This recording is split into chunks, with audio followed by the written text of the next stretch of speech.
Oke, kembali lagi pada mata kuliah Enterprise Resource Planning. Adapun topik pada pertemuan ini adalah mengenai Production Planning Data. Oke, adapun topik pada pertemuan ini kita akan membahas mengenai data organizational structure yang ada pada Production Planning, Master Data, dan proses pada Production Planning itu sendiri. Ini adalah beberapa dari organizational structure data yang digunakan pada Production Planning. Pertama ya tetap klien sebagai level tertinggi, berikutnya lah company code, plant di mana area operasi itu dilakukan. Di area operasi di sini melingkupi manufacturing, distribution, purchasing, or maintenance facility.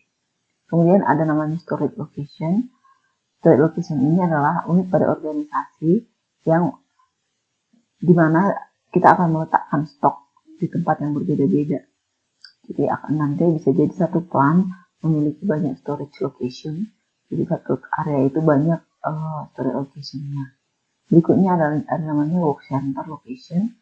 Nah, work center ini adalah organizational unit yang mendefinisikan di mana dan kapan operasi itu dilakukan.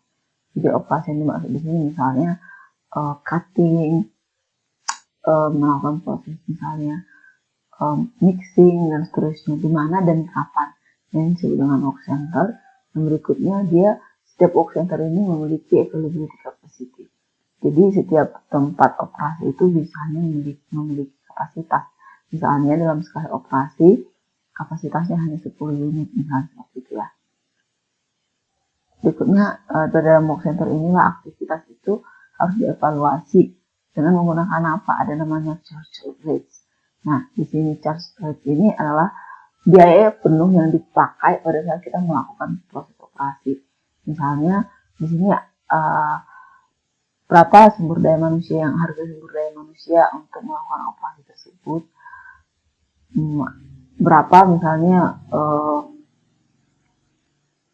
cost yang lain yang kita perlukan pada saat aktivitas tersebut dilakukan. Nah, aktivitas yang dimaksud work center yang dimaksud itu bisa berupa mesin, ya, terus juga people, karena nggak selalu yang mengerjakan sesuatu itu kan tidak selalu harus menggunakan mesin. Untuk beberapa proses kan tidak harus menggunakan mesin, bisa people atau production lines atau group of craftsmen atau kumpulan-kumpulan dari para pekerja. Nah, ini contoh dari struktur organisasi dari Global Byte. Di sini kita lihat ada 2 company code dari Global Byte, di mana satu company code memiliki masing-masing satu plant. Tapi nanti satu company code ini juga bisa memiliki lebih dari plantnya. Nah, di mana plant tersebut memiliki 4 storage location, satu untuk menaruh namanya raw material, satu untuk menaruh semi-finished good, satu untuk meletakkan finished good, dan satu untuk meletakkan yang lain. Oke, di sini ada juga contohnya bahwa plant tersebut memiliki banyak work center location. Work center pertama untuk assembly, work center kedua untuk packaging, dan work center ketiga untuk inspection. Jadi sekarang kita beralih ke master data. Master data yang digunakan dalam production planning ada 5 secara garis besar. Yang pertama material, yang seperti biasa ya. Yang berikutnya adalah bill of material. Yang ketiga adalah routing, yang keempat adalah work center. Dan yang kelima adalah product group. Nah, bill of material itu kita sudah membahas pada pertemuan sebelumnya, adalah daftar dari komponen yang kita gunakan untuk membuat sebuah produk atau assembly. Jadi di sini contohnya untuk bike ada beberapa material untuk menghasilkan sebuah bike. Contohnya di sini ada beberapa level dari bill of material. Ada yang disebut dengan single level. Single level ini dimana menempatkan bill of material itu di level yang sama. Jadi seperti ini contohnya untuk menghasilkan satu finish bike yang disebutkan akan dipakai wheel assembly, frame, gear, seat, dan seterusnya. Jadi tidak dilevelkan. Tapi kalau disebut dengan multi level langsung dilevelkan mana yang menjadi dependent sama independennya. Misalnya untuk menghasilkan satu finish bike ada beberapa level 1 di sini. Nanti untuk menghasilkan sebuah wheel ada beberapa material lagi, misalnya tire, tube, wheel, hex, nut, lock, dan bolt seperti ini. Jadi pada saat kapan kita akan menggunakan single level atau multi level, nah ini tergantung dari kebijakan dari perusahaannya. Tidak ada aturan kalau baik harus pakai single atau multi gitu. Tapi nanti perusahaannya sendiri akan memutuskan level mana yang akan digunakan. Mereka akan mempertimbangkan dari segi kemudahan yang mereka atau dari berbagai faktor lah ya yang mereka menjadi prioritas. Nah di sini disebutkan bahwa beberapa produk dengan proporsi yang besar itu di sini memiliki beberapa identical part. Nah di sini kita lihat misalnya untuk deluxe bike dan professional bike. Nah di sini ada beberapa part yang sama gitu. Yang membedakan itu hanya 2 part saja. Misalnya di sini untuk deluxe bike yang red ada aluminium wheel dan frame red. Sementara untuk yang black dia ada carbon wheel dan frame black. Sementara yang lain itu identik sama. Kategori pada BOM. Pada BOM kita akan melihat ada beberapa item kategori. Pertama adalah stock item. Jadi bill of material tersebut merupakan untuk dijadikan untuk stok. Yang berikutnya adalah non-stock item. Ada variabel material, intra item, class item, dokumen item, dan text item. Routing. Nah, routing ini memastikan kita agar bisa melakukan proses perencanaan daripada sebuah material ataupun produk. Routing juga digunakan sebagai sebuah template untuk sebuah production order dan untuk menjalankan sebuah schedule. Routing juga digunakan sebagai basis dari product costing. Jadi dengan adanya routing ini nanti kita tahu berapa sih produk costing yang akan kita yang akan kita habiskan gitu, termasuk juga untuk run schedule tadi.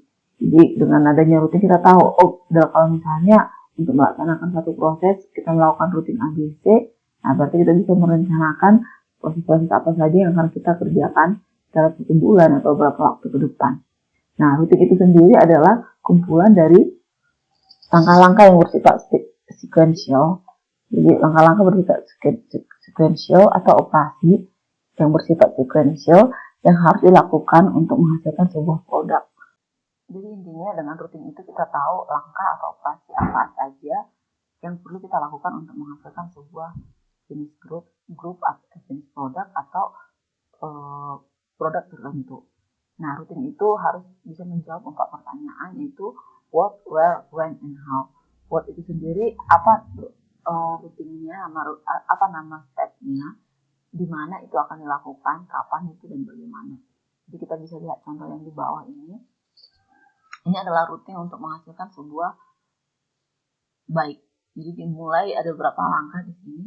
Dimulai dari kode nomor 10, yaitu material staging. Setelah material staging dilakukan, maka akan mulai langkah yang berikutnya namanya attach seat to frame. Setelah itu attach handlebar assembly, kemudian attach dan seterusnya. Berarti ini adalah langkah-langkah sekuensial untuk menghasilkan sebuah bike. Jadi ada 4 variabel yang harus ada dalam sebuah routing. Yang pertama adalah what tadi ya. Apa yang akan dilakukan, itu material staging, di mana di assembly di dalam box center location namanya ESY 1000. Nah ini adalah where-nya, kode dari box center location-nya.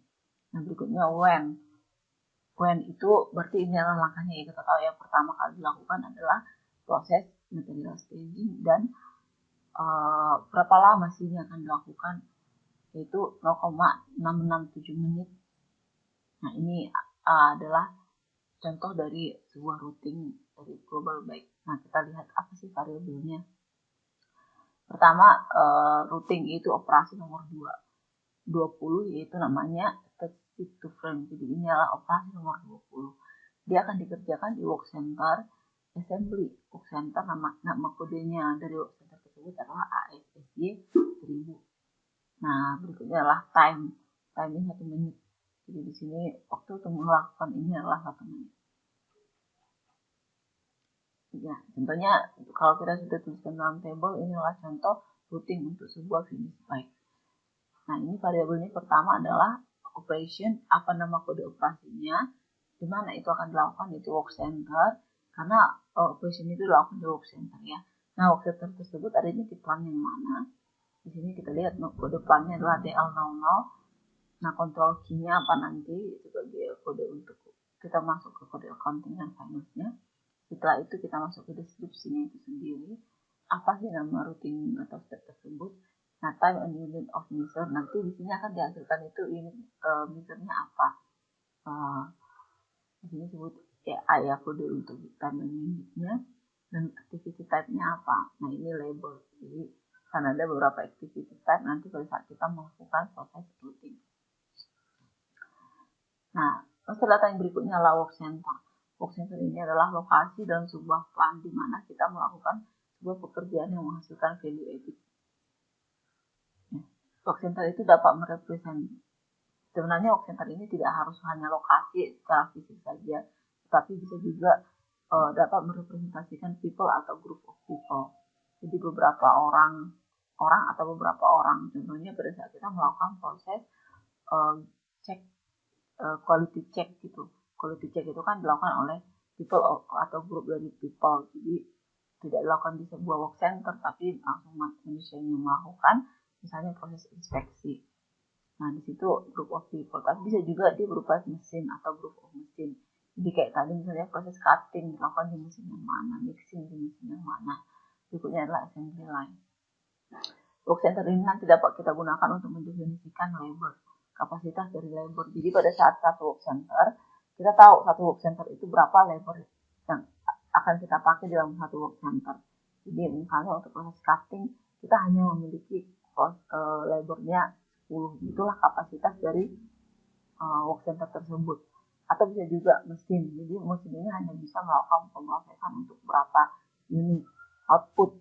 Jadi dia juga bisa berupa work center ini kapasitasnya itu output. Jadi kan satu work center hanya bisa menghasilkan 5 output misalnya seperti itu.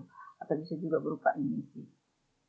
Nah, kapasitas yang digunakan ini nanti akan kita gunakan dalam capacity requirement planning, detail scheduling, dan costing. Berikut adalah data-data yang akan kita gunakan dalam work center. Yang pertama adalah basic data. Basic data di sini akan mencakup informasi mengenai siapa saja yang responsible dalam work center tersebut. Ada juga location dari work center tadi. Nah, work center itu kan dilokasikan di sebuah plant ya. Yang nanti juga work center ini lokasinya di mana harus disimpan. Berikutnya schedule information. Di sini akan ada namanya antrian dan move time. Di sini antrian ini artinya dia nanti seperti di urutan yang tadi ya. Ada juga namanya move time, artinya di sini dari satu work center ke work center berikutnya kan tidak bisa langsung hitungan millisecond gitu. Akan ada namanya interoperation. Jadi misalnya dari work center pertama ke work center kedua kan harus ada proses antar operasi gitu. Jadi ini berapa lama nanti interoperationnya juga harus dicatat. Kenapa harus dicatat? Misalnya kita membutuhkan waktu untuk mengerjakan dari center pertama ke center kedua. Misalnya di center pertama kita membutuhkan waktu 0,05 menit. Terus waktu center kedua kita membutuhkan waktu 0,15 menit. Apakah memang totally kita hanya membutuhkan di sini 0,20 menit? Karena di sini antara satu operasi ke operasi berikutnya bisa jadi di sini ada delay atau bahkan interoperationnya. Jadi untuk memindahkan dari satu proses ke proses lain, misalnya kita membutuhkan waktu 0,1 menit. Nah, seperti ini maksudnya ya. Jadi akan ada namanya interoperation saat kita mengerjakan sebuah proses produksi. Berikutnya adalah costing data. Costing data ini mencakup tentang pencatatan cost center. Jadi semua proses pada work center tersebut nanti akan dicatat di cost center yang mana gitu. Dan tipe aktivitasnya seperti apa. Yang berikutnya adalah personal data. Personal data ini mencakup informasi orang-orang atau personal yang akan mengerjakan pekerjaan di dalam work center. Di sini mencakup berapa orang, posisinya juga apa, dan kualifikasi. Jadi kita harus memberikan kualifikasi untuk setiap orang yang bekerja pada work center. Capacity planning adalah availability capacity. Jadi kapasitas yang bisa menampung untuk proses tertentu. Di Dan juga akan ada namanya formula kalau memang kita membutuhkan formula dan operating time. Jadi misalnya untuk mengerjakan sebuah proses kita hanya memiliki misalnya dua mesin. Nah, untuk menghasilkan satu jenis produk kita membutuhkan 5 jam. Jadi dalam satu hari kita hanya bisa menghasilkan 4 produk. Karena apa? Kita hanya memiliki 2 mesin dan satu jenis produk membutuhkan waktu 5 jam. Nah, ini makanya disebut dengan capacity planning. Jadi nanti sejauh berikutnya kita akan bisa merencanakan kalau ada permintaan dari customer untuk memproduksi sebuah barang sebanyak 10, sementara kita memiliki keterbatasan kapasitas, nanti kita akan merencanakan proses production planningnya dengan baik. Berikutnya ada default data berupa control key dan standard text key. Nah, master data paling terakhir adalah namanya product group. Product group ini adalah pengelompokan dari material atau material yang lain, atau disebut dengan product family. Nah, product family ini bisa multi ataupun single level product group. Nah, level yang paling pertama itu harus menjadi seperti Balingom paling rendah ya. Oke, sampai di sini kita akan membahas namanya master data pada material planning. Berikutnya kita akan membahas mengenai prosesnya, tapi akan kita bahas ini dalam video yang terpisah. Terima kasih.